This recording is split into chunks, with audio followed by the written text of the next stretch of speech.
Traffic jam আপোনাৰ বাবে হয়তো অতিকৈ আমনিদায়ক। গুৱাহাটী মহানগৰীৰ বাসিন্দাসকলক ট্ৰেফিক জামৰ কথা হয়তো কোৱাৰ প্ৰয়োজনেই নাই। ঘণ্টাৰ পাছত ঘণ্টা ধৰি এটা প্ৰান্ততেই কেতিয়াবা জামত ফচি থাকিব লাগে। কিন্তু ট্ৰেফিক জামৰ সমস্যা কেৱল অসম নাইবা ভাৰততে নহয়, বিশ্বৰ প্ৰতিটো প্ৰান্ততে এই সমস্যা আছে। আৰু যদিহে আপোনাৰ আগত জামত ৯,০০০খন গাড়ী আবদ্ধ হৈ থাকে, আপুনি কি কৰিব? অবিশ্বাস্য হলেও এয়াই সত্য।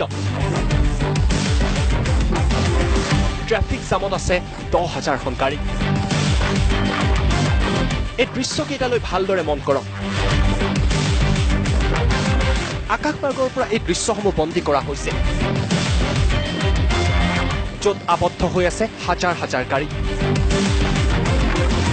আৰু ঘণ্টাৰ পাছত ঘণ্টা ধৰি একেটা স্থানতে গাড়ীসমূহ ৰখাই থোৱা হৈছে। আৰু যদিহে আপুনি এই গাড়ীসমূহ গন্তি কৰিব বিচাৰে, আপুনি ভাগৰি পৰিব। কিয়নো ৰাজপথত এই জামত ১০,০০০খন গাড়ী আছে। এই ঘটনা সংঘটিত হৈছে চুবুৰীয়া ৰাষ্ট্ৰ চীনত। চীনত প্ৰায়ে এনেকুৱা ভয়ংকৰ যান জঁটৰ সৃষ্টি হয়। দক্ষিণ চীনত অৱশ্যে ঘন কুঁৱলীৰ বাবে এই পৰিৱেশৰ সৃষ্টি হৈছিল। দুৰ্ঘটনাৰ পৰা হাত সাৰিবলৈ সকলোৱে এইদৰে গাড়ীসমূহ ৰখাই দিয়ে। কেইবা ঘণ্টা ধৰি হোৱা কুঁৱলীৰ ফলত প্ৰায় ১০,০০০ গাড়ী আবদ্ধ হৈ পৰে। কিন্তু এনেকুৱা ঘটনা চীনত এয়াই প্ৰথম নহয়।